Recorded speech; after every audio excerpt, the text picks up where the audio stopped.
Alright, in this video we are going to talk about the differences between anaerobic and aerobic respiration. So let's do a little bit of comparing and contrasting. So in this corner we will have aerobic respiration, and in this corner we will have anaerobic respiration. And let's talk about the differences. First major difference, aerobic respiration requires the presence of my little buddy oxygen, and anaerobic does not require the presence of oxygen. Another good difference is that aerobic respiration, now this is all working on one molecule of glucose. So from one molecule of glucose, we can get between 36 and 38 on average ATP molecules. And in anaerobic respiration, we really can only get 2 molecules of ATP. Not as efficient. As far as the actual biochemical pathways, the reactions, the processes that occur, aerobic respiration is going to use glycolysis, and it's also going to use Krebs, and it's going to use the electron transport chain. By contrast, anaerobic respiration is only going to use glycolysis, and that's where the 2 ATP are going to come from.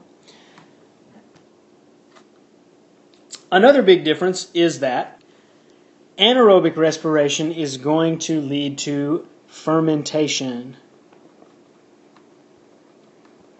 And so that's how we're going to do lactic acid fermentation, and we're also going to do alcoholic fermentation. So let's look at a little flow chart of why we have to do this thing of fermentation. So here is Mr. Hall. And Mr. Hall is running at a dead sprint as fast as he can. And way back here in his dust somewhere is Adam Coleman. And Adam is just running as fast as he can run, but he's just no match for Mr. Hall's incredible speed.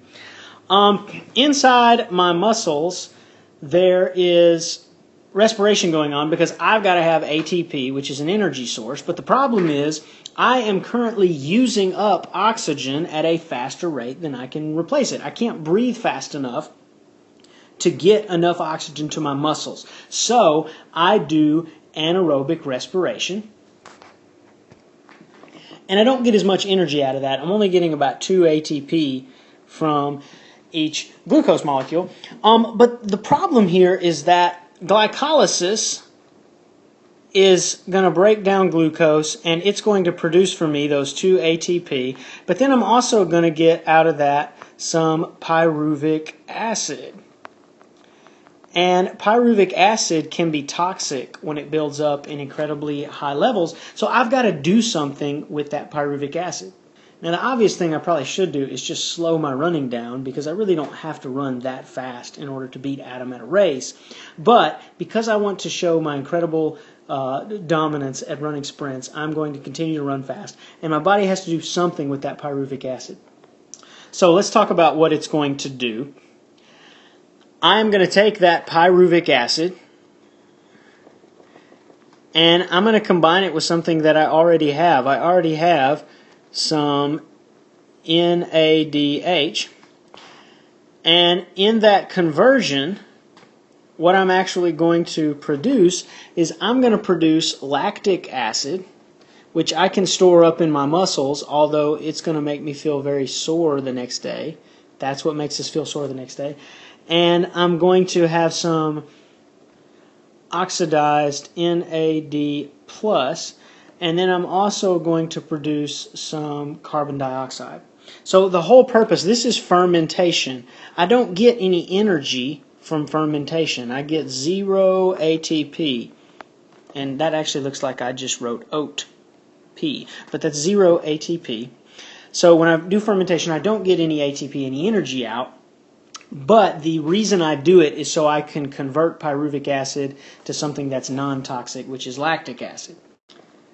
Now here's an image of yeast, and yeast are a single-celled organism, so they're unicellular,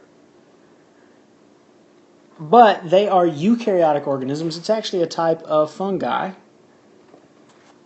And so they're not going to do lactic acid fermentation. They're going to do something a little different. They are going to take their pyruvic acid, which was created in glycolysis, and they're going to combine it with NADH just like we do, but they're going to produce ethanol, which is drinking alcohol, and they're also going to produce some oxidized NAD+, and they're also going to produce carbon dioxide. So it's actually, we take advantage of this ethanol and this alcoholic fermentation, not lactic acid, but alcoholic fermentation, and we use it to make products like beer and wine and whiskey and things, but we also use it to make bread rise. So here we actually have a piece of bread, and if you look at bread, you notice all these little kind of holes that are in it, and that's where carbon dioxide gas was produced by the yeast, and carbon dioxide caused bubbles, and that's what actually causes the bread to rise up, so it's not all flat. And that, in a nutshell, is fermentation.